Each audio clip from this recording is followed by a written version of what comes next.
1974, colloque d'égyptologie au Caire. Je me suis livré personnellement à une étude de l'anthropologie physique des anciens Égyptiens et voici ma contribution personnelle dans ce domaine.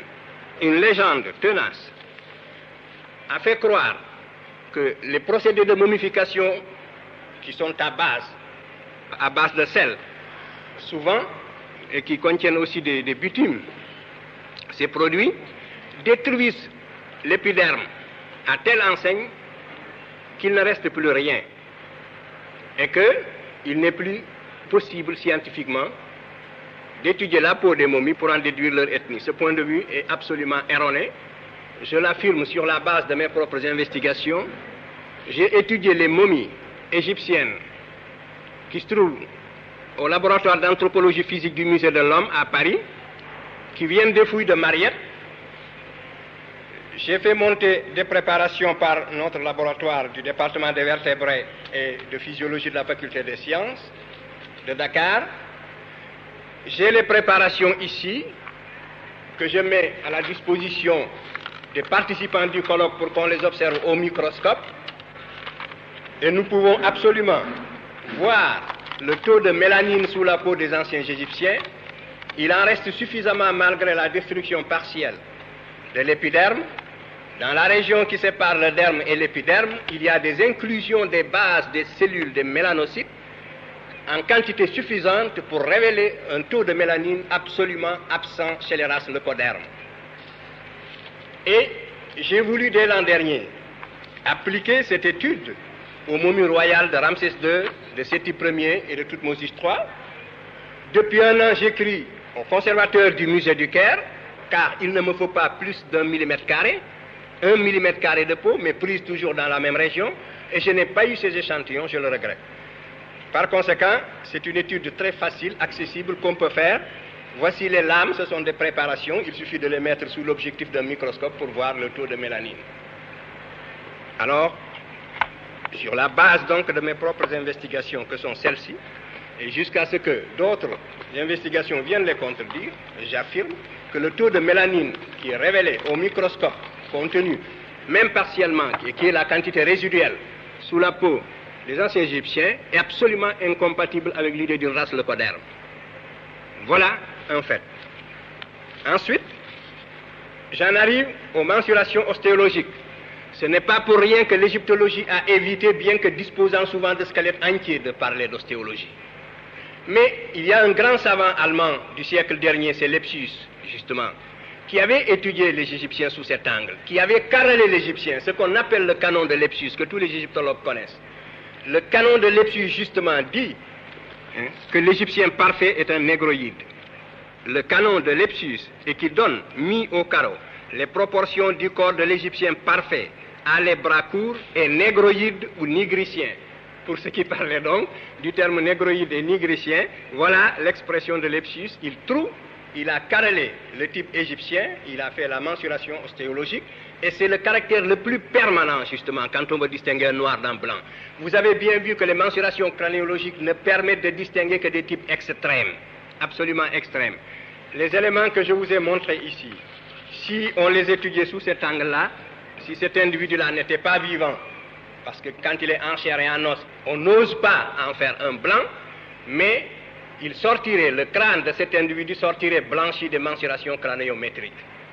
Voilà les inconvénients de la craniométrie. C'est que quand l'individu est vivant, vous n'osez pas en faire autre chose qu'un nègre, mais dès l'instant que vous avez une face haute, parce que voilà la face haute, voilà l'indice nasal, vous voyez bien, et pourtant c'est un nègre typique. Donc, voilà les erreurs voulues de la craniométrie. Donc, c'est l'ostéologie seulement qui permet, dans le meilleur des cas, de distinguer un nègre d'un blanc. Et c'est ainsi surtout que l'on a distingué l'homme de Grimaldi, du Cro-Magnon, qui est venu après, et qui peut-être par filiation est sorti de lui. Ça, c'est une autre question. Donc, il existe bel et bien un procédé anthropométrique touchant à l'ostéologie qui permet de distinguer le noir du blanc. Et ce critère, Lepsius a appliqué ce critère au peuplement égyptien pharaonique, et il a trouvé que l'Égyptien était des nègres, des négroïdes ou des nigriciens. C'est la raison pour laquelle peut-être l'égyptologie a souvent eu les mensurations ostéologiques. Enfin, le groupe sanguin. le groupe sanguin, même sur les cadavres de la protohistoire, on peut encore déterminer le groupe sanguin. Par conséquent, ici, il serait extrêmement intéressant, toutes les races qui ont été étudiées, tous les restes humains qui ont été étudiés déjà, peuvent être repris sous cet angle-là, sous l'étude du groupe sanguin. Parce que nous savons justement que c'est le groupe sanguin A2 qui est vraiment caractéristique du blanc avant tout métissage. Les Américains ont fait des travaux très poussés dans ce domaine-là. Alors il faudra rechercher le groupe A2 en Égypte.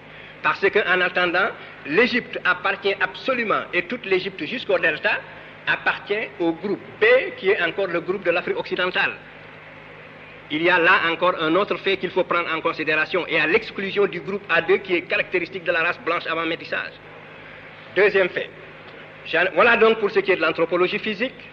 Mais il y a un autre faisceau de preuves sur lequel il faut insister et qu'on ne peut pas minimiser non plus. Les ancêtres des Européens actuels, les Latins et les Grecs, qui étaient arrivés au stade de la lucidité et de la maturité, les philosophes, les savants de l'Antiquité ont tous déposé dans le même sens. Et ils nous ont presque unanimement tous dit que les anciens Égyptiens étaient des nègres. Et les Grecs, à l'apogée de leur civilisation, n'avaient aucun intérêt au 5e siècle, au moment où l'Égypte avait déjà perdu son indépendance sous les Perses. Parce que c'est à cette époque qu'Hérodote a visité l'Égypte. Les Grecs n'avaient aucune raison particulière de nous dire que les Égyptiens étaient des nègres et que ce sont eux qui leur ont donné tous les éléments de la civilisation. Et nous sommes pratiquement au bout du métissage égyptien. Ça faisait 3000 ans d'histoire pendant lesquels les Égyptiens se métissaient, mais malgré ce métissage intense, le peuple égyptien était plus ou moins comparable au peuple antillais. Les constantes raciales n'étaient pas bouleversées. On n'avait pas l'impression d'avoir un blanc devant soi, parce que tous les témoignages de l'Antiquité sont là unanimes. Donc, je passe, et j'en arrive à l'époque moderne, ce qui fait qu'en pleine époque d'esclavage, quand un savant français de bonne foi a visité l'Égypte, il n'a pas pu s'empêcher de pousser un cri. Il s'agit de Volney, qui a visité l'Égypte entre 1783 et 1785, et il décrit les Coptes. Tous ont le visage bouffi, l'œil gonflé, le nez écrasé, la lèvre grosse, en un mot, un vrai visage de mulâtre. J'étais tenté de l'attribuer au climat lorsque, ayant été visiter le Sphinx, son aspect me donna le mot de l'énigme. En voyant cette tête caractérisée de nègre dans tous ses traits, je me rappelais ce passage remarquable d'Hérodote où il dit, pour moi, j'estime que les Colches sont une colonie des Égyptiens, etc. Parce que comme eux, ils ont la peau noire et les cheveux crépus. Et Volney dit plus loin, quel sujet de méditation de voir la barbarie et l'ignorance actuelle des Coptes, issus de l'alliance du génie profond des Égyptiens et de l'esprit brillant des Grecs, de penser que cette race d'hommes noirs, aujourd'hui notre esclave, est l'objet de nos mépris, et c'est là même à qui nous devons nos arts, nos sciences et jusqu'à l'usage de la parole, etc. Mais à cette déposition de Volney, immédiatement après le déchiffrement, donc vous voyez bien, je veux insister sur le fait que l'idée que les anciens Égyptiens étaient des Noirs était une banalité jusqu'au déchiffrement des hiéroglyphes. Et c'est à ce moment-là, avec l'apogée de l'impérialisme, qu'il était devenu inadmissible de continuer à penser ainsi. Et l'égyptologie est née en même temps. L'égyptologie a fourni en même temps qu'elle naquit un effort de négation pour gommer en quelque sorte, effacer l'origine négroïde. Et je n'en veux pour preuve que le témoignage du frère de Champollion le Jeune. Champollion le Jeune était un savant de bonne foi. Mais Champollion fils Jacques fait partie de ces savants qui ont falsifié sciemment l'histoire et qui ont écrit des choses qu'un vrai savant n'écrit pas. Champollion fils Jacques, voici sa déposition. Il dit, c'est très long, la peau noire et les cheveux crépus, ces deux qualités physiques ne suffisent pas pour caractériser la race nègre, et la conclusion de Volney relative à l'origine nègre de l'ancienne population égyptienne est évidemment forcée et inadmissible. La science devient normative. Qu'est-ce qui est inadmissible en science? En science, tout ce qui est prouvable est acceptable et admissible. Et voici désormais ce que nous trouvons. C'est inadmissible. Donc, c'est ce point de vue normatif qui existe, qui est à l'état implicite, à la base des conclusions. Il fallait, c'est comme si on avait honte de cette origine nègre en pleine période impérialiste, et il fallait la gommer. Et tous les égyptologues sur l'origine des Égyptiens n'ont jamais donné des choses à partir de ce moment-là satisfaisantes. Je pense à Maspero, je pense à Bristed, je pense à toute l'égyptologie actuelle qui élude complètement le problème. J'en arrive aux Égyptiens vus par eux-mêmes. On a dit que les Égyptiens ne connaissaient pas leurs origines, je ne suis pas d'accord. Et voici ma raison. Les Égyptiens connaissaient parfaitement leurs origines et ils l'ont exprimé dans leur langue d'une façon explicite. Alors, Kem, ça veut dire noir en égyptien ancien. Et la formation d'un collectif en égyptien ancien consiste à mettre un T au singulier, à l'adjectif ou bien au substantif. Et c'est de cette manière qu'on a formé Kemt, qui veut dire le pays noir. Et c'est là que vous faites la confusion. Hein? Parce que Kemt, ça veut dire la noire, étymologiquement.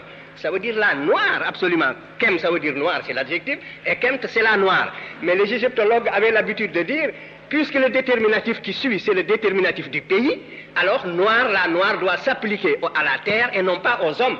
Mais ils ne discutaient pas pour savoir si Kemt étymologiquement signifie noir ou pas. Hein? Donc, Kemt signifie étymologiquement noir, c'est le terme le plus fort qui existe en égyptien ancien pour dire noir. Si vous en connaissez un autre, d'ailleurs, dites-le moi je n'en connais pas un autre. Bon, alors, donc, c'est le seul terme qui existe en égyptien ancien, à ma connaissance, pour dire noir. Et alors, étymologiquement parlant, et il est écrit avec un bout de charbon brûlé. Prenez le Wörterbuch. Dans le Wörterbuch, c'est écrit avec un bout de charbon brûlé, non pas avec des écailles de crocodile. Alors, donc, l'égyptologue disait qu'il faut l'appliquer à la terre noire à cause du limon et non pas aux hommes à cause du déterminatif. Alors qu'aujourd'hui, quand nous disons Afrique noire et Afrique blanche, nous savons que nous parlons des hommes. Alors, mais là où la position des égyptologues n'est plus défendable, c'est quand le même Kemt maintenant est suivi d'un déterminatif composé de l'homme, de la femme et des trois traits du pluriel. Et à ce moment-là, si on est conséquent avec soi-même, on est obligé de dire que cette fois-ci, noir s'applique nécessairement aux hommes qui suivent au déterminatif. Parce que le déterminatif a changé.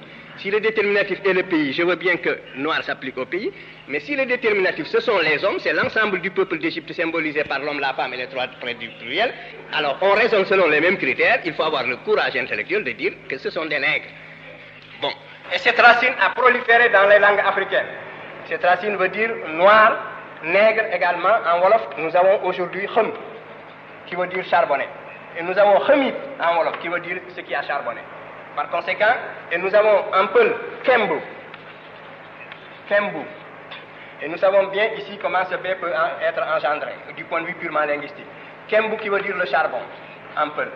Par conséquent, cette racine, Khemit, a proliféré dans les langues africaines. C'est la fameuse racine kamitique, le mot kamit sur lequel nous allons longuement discuter. Voici son origine étymologique. C'est le terme par lequel les Égyptiens anciens se désignaient et qui veut dire noir charbon. Et voici, mieux encore, les Égyptiens avaient encore un autre mot, également, c'est toujours. Donc, il y a Kemkyu, également.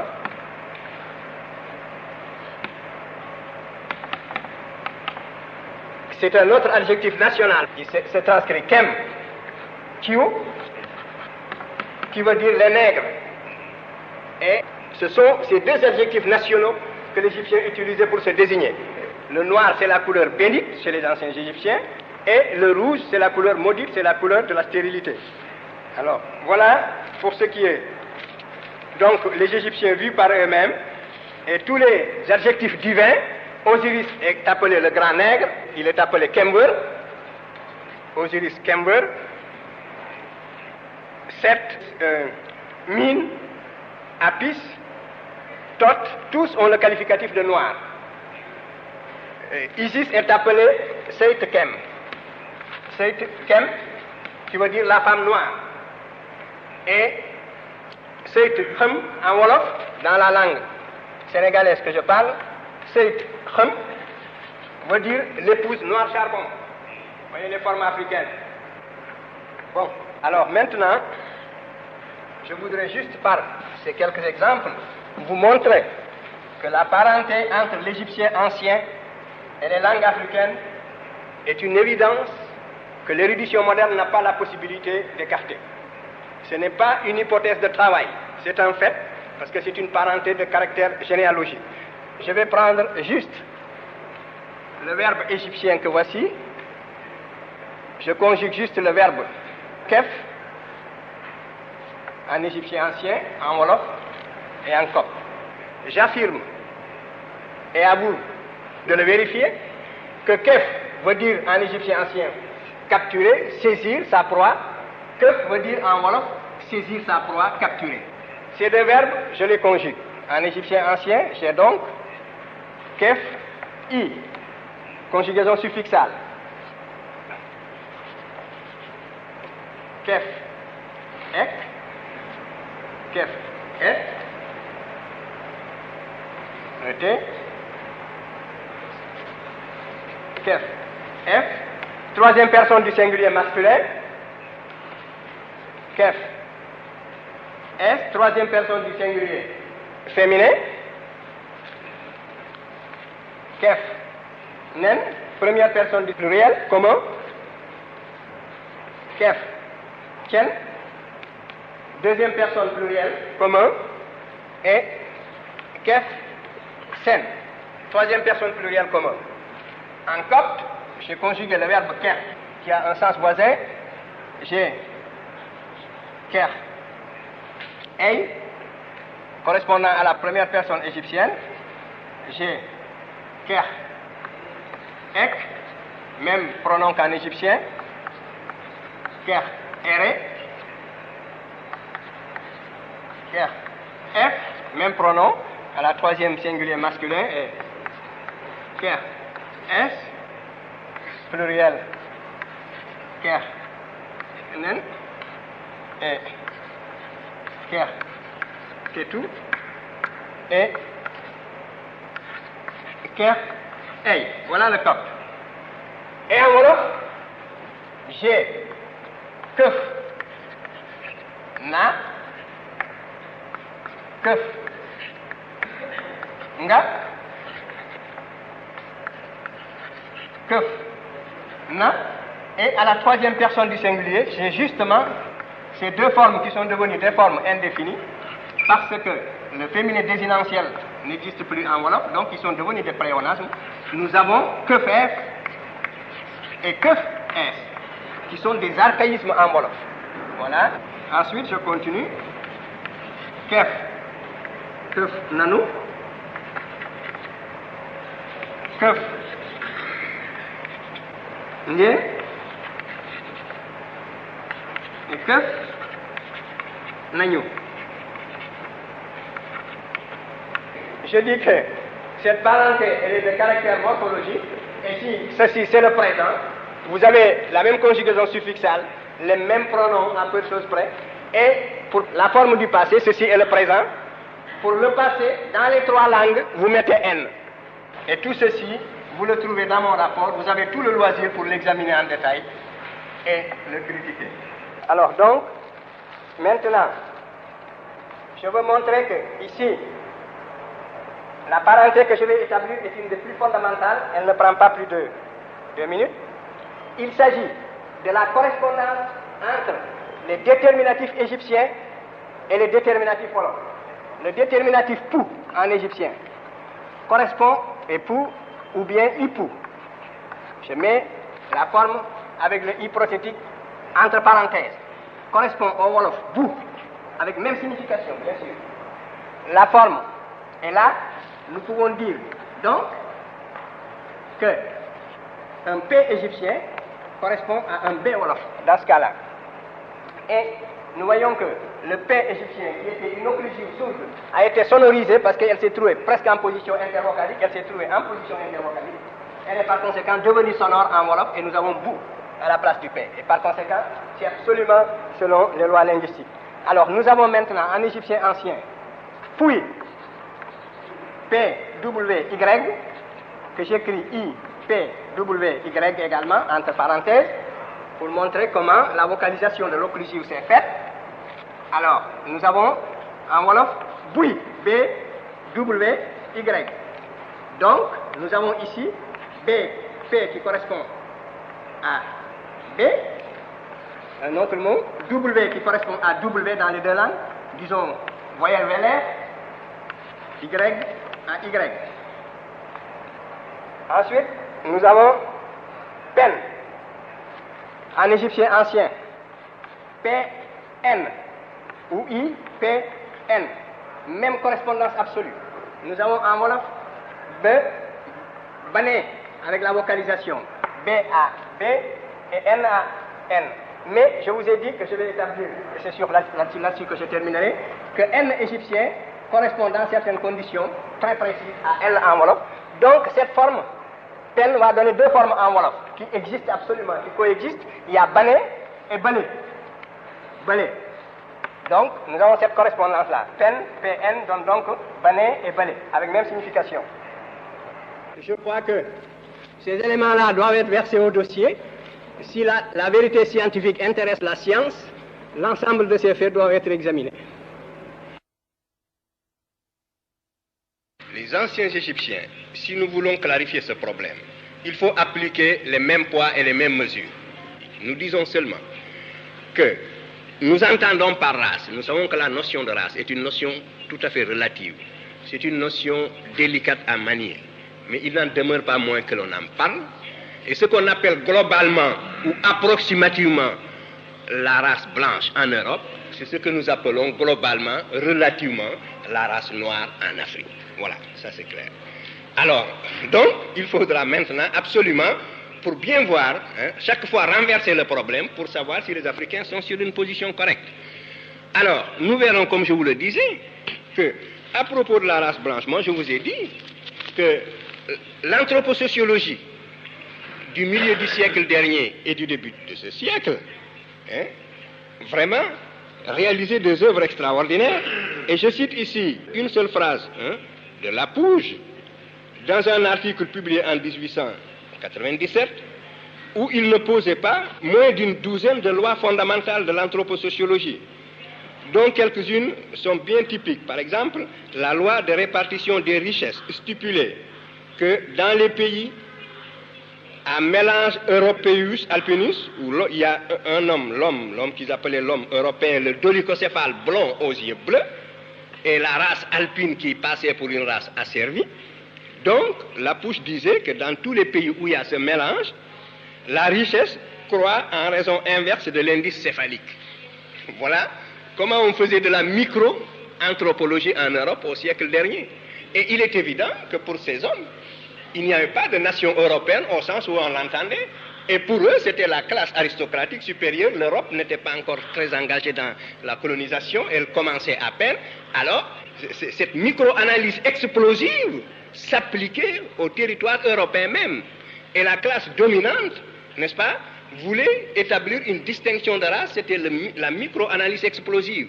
Alors, cette méthode, maintenant, l'Europe l'a dépassée. Elle a compris qu'il y a une façon de prendre les choses à l'échelle macroscopique, et aujourd'hui nous ne distinguons plus en France une race alpine et une race européenne dolichocéphale. Bien qu'il y ait des nations dans le Nouveau Monde qui tiennent compte de cette existence jusqu'à présent dans les lois et dans les quotas de migration. Alors donc nous sommes là encore, toujours arrivés à cette contradiction fondamentale. Ce sont des blancs qui ont la peau noire. Vous voyez bien, il faut sortir de là. Moi, je crois que nous sommes là pour aider justement à l'émergence d'une nouvelle conception des choses. Je crois que dès l'instant, et ceci vient de l'éducation qu'on a reçue pendant ces derniers siècles, les uns et les autres, forcément, tous ceux qui ont vécu dans cette nouvelle idéologie, n'est-ce pas, de l'époque industrielle, ne pouvaient plus se faire à l'idée d'un nègre responsable d'une création. Voilà la difficulté. Elle est psychologique, elle est dans l'esprit. C'est donc au niveau de la perception. Dès qu'une race est responsable d'une civilisation, même si elle est noire de la tête aux pieds, même si elle est lipue, même si elle est promenade, elle ne peut plus être perçue, occidentalement parlant, comme étant nègre. Le nègre, c'est un être qui n'existe nulle part. C'est un être blanc ou noir qui n'a pas créé de civilisation. Mais dès qu'on a créé une civilisation, on doit sortir de cette catégorie, même si on est noir de la tête aux pieds. Je crois que c'est cette image-là qui, même lorsqu'on est devenu, adulte, quand on raisonne et qu'on dispose de toutes ses forces intellectuelles, de toute sa force intellectuelle, et qu'on se croit affranchi des traces, si vous voulez, des entraves de ces premiers moments de la formation intellectuelle, eh bien, souvent, ce n'est pas tout à fait le cas. Et c'est ce qui reste, et c'est dans le subconscient, la plupart du temps. C'est cette fuite de la réalité palpable pour trouver à tout prix une interprétation. L'image la plus correcte, la plus adéquate pour la décrire, eh bien, c'est la lampe philosophique. La lampe philosophique, vous savez ce que c'est, que je ne vais pas donc vous vous la décrire en détail, mais en tout cas, c'est une lampe qui brûlait selon des principes que la science n'avait pas encore expliqués jusqu'à ce jour ou qu'elle venait de découvrir. Et les philosophes qui jusque-là avaient créé le monde sur la base d'autres principes, pour eux, ils étaient perdus, c'était en dehors des principes, en dehors de ce qui pouvait être. Par conséquent, la flamme était là, mais elle n'existait pas. Et la négation de la race égyptienne aujourd'hui, en dépit de toutes ces réalités palpables que je mets sous les yeux des plus grands spécialistes du monde, hein, n'est-ce pas? Eh bien, c'est cela. C'est cet effet de l'éducation, je crois. Pour abonder dans le sens, vraiment, dans le sens du professeur Vercouter, et apporter une précision. C'est pour cela que j'interviens. Je voudrais dire ceci, que une mission, enfin, l'étude de la région du Darfour, le Darfour est presque contigu, pas tout à fait, mais enfin c'est à l'ouest de cette région dont je viens de parler. Alors, en fait, la migration dont j'ai parlé s'est scindée en deux. Il y en a une qui longe en quelque sorte le tropique, qui est entre les deux tropiques, si vous voulez, entre le tropique et l'équateur, et qui s'est glissée dans ce couloir, n'est-ce pas, jusqu'au niveau du Sénégal, et l'autre qui a immédiatement suivi la vallée du Zaïre, au niveau de la vallée du Wélé, que l'on peut absolument jalonner, et qui arrive jusqu'à l'océan Atlantique, qui remonte un peu la côte, et qui s'arrête au niveau du Cameroun.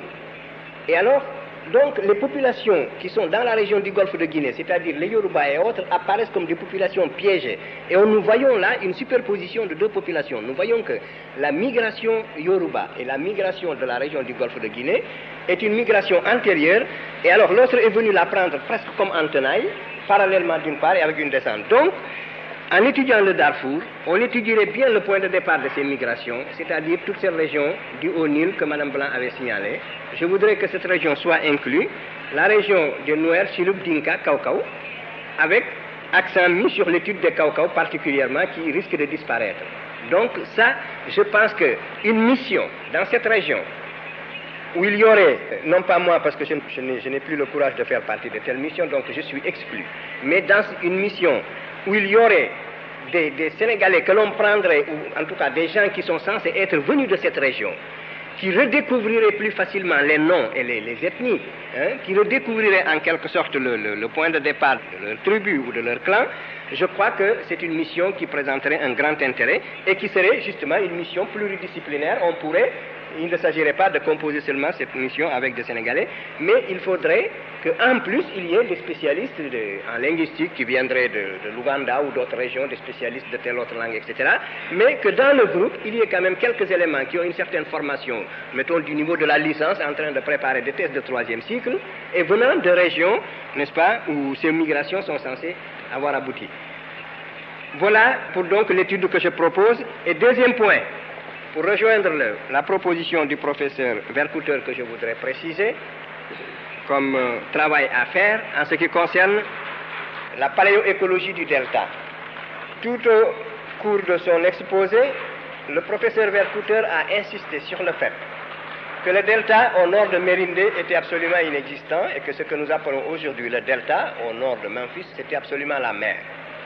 Il est extrêmement important de savoir à quelle époque, à cause de l'alluvionnement du Nil, à partir de quel moment l'alluvionnement a fait émerger la terre et a rendu cette région habitable.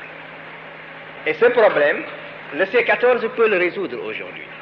Voilà donc un exemple d'étude, une étude très précise, possible. La mer ou le delta s'est comblé petit à petit avec les alluvions, et quand le niveau est arrivé au niveau de la mer, c'était une région bourbeuse, et quand le niveau des alluvions a dépassé le niveau de la mer, la terre est devenue habitable.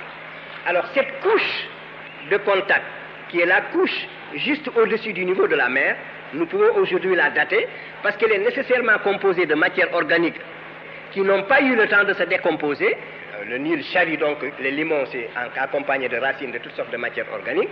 Et alors, au niveau de cette couche, si on prend une carotte, on appelle ça une carotte, si on fait une carotte, alors on pourra atteindre cette profondeur correspondant au niveau de la mer, et je pourrais la dater conjointement au laboratoire de C14 de l'Université du Caire, qui est sous la direction du docteur Mokhtar. Et alors, il serait extrêmement important que la carotte étant prise, alors le professeur Eskender, par exemple, fait des coupes, et alors il me donne la moitié, il garde l'autre moitié, et nous datons successivement, n'est-ce pas, coupe par coupe, nous aurons un gradient des âges depuis le niveau de la mer jusqu'à l'époque subactuelle. Ce serait intéressant de faire ça. Voilà quelque chose et qui ne coûte presque rien, des datations, en tout cas que nous ferions à Dakar, c'est des datations gracieuses. Donc ce ne serait même pas payant. Il n'y aurait que la carotte à sortir et à donner une partie au professeur Skandar et l'autre à nous.